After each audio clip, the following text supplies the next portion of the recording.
there's no chance of winning. And I believed in every single one of you. Every single one of you did. If you think about the margin of victory tonight, doing our part to save the Senate, it happened because of the individual effort of thousands of people in North Carolina, knocking on doors, making phone calls, getting the message out, letting everybody know that the truth still does matter. Letting everybody know that character still matters.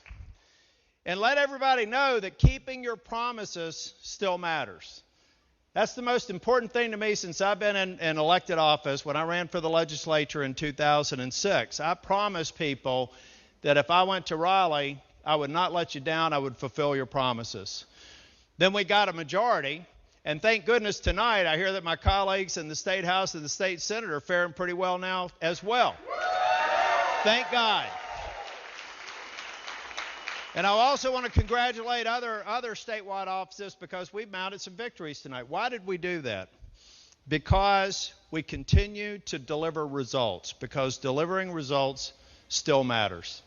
And Republicans made promises to the voters of North Carolina, and we have lived up to those promises and exceeded those promises. And ladies and gentlemen, I'm here to tell you tonight, with 6 more years in the U.S. Senate, I will work tirelessly to make sure that we continue to provide opportunities and continue to fulfill promises and continue to make this nation and this state as great as it can possibly be. I want to tell you all, too, I told everybody that I was carrying a heavy burden. Most of the, how many staff do I have here? Folks that have worked with me closely. Yeah. Thank you all for all you do. Do many of y'all recognize me as somebody that's particularly stressful? No. I don't really experience stress, but I did have a heavy burden on me, thinking that North Carolina could be the majority maker for the U.S. Senate. And I told people across this state that they needed to carry that same burden. And in the election today, they proved to me that they were willing to carry that burden all the way to victory tonight. And we need to thank all of them for what they did.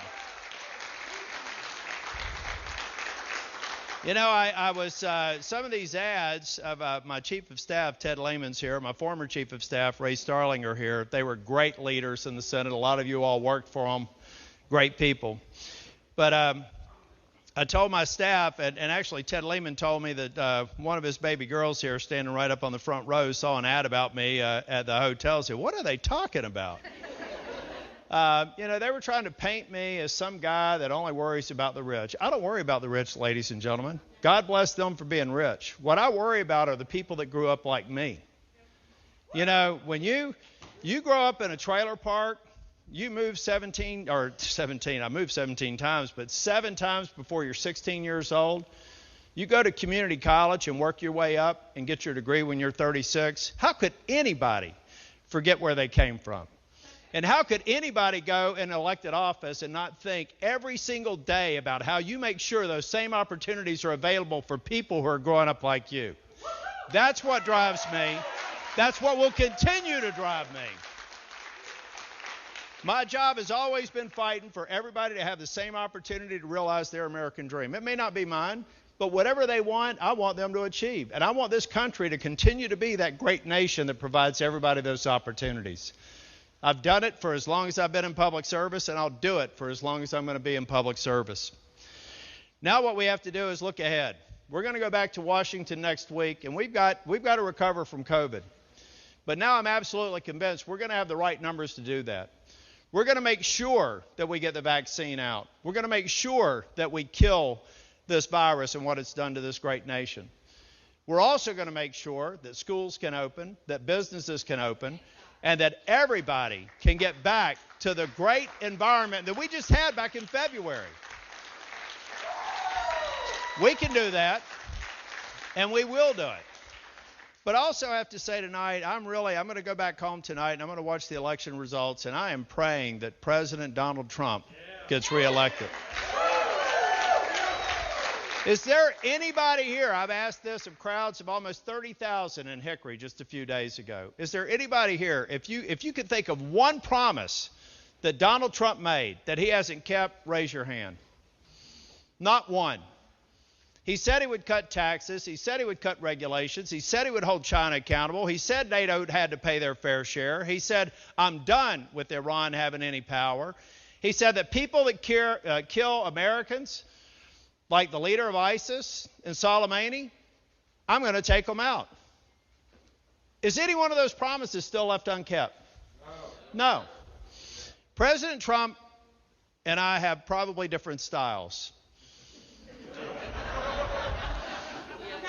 But there is no daylight whatsoever between his commitment to the American people and realizing the American dream in me. And tonight, I hope that everybody of every race understands that this president cares about Hispanics, he cares about African Americans, he cares about women. That's why they were employed at historic numbers just back in February. And that's why, when he gets reelected, they're going to be back at that same point in a very short period of time. But tonight, let's pray for this nation. Let's pray that we can heal. Let's pray that we can have a peaceful transition of power. Let's make sure that we're magnanimous in victory, because that's what we should do. And then let's make sure that we go back and every single day be obsessed with making sure that every American has the opportunity that so many of us have had to realize our American dream.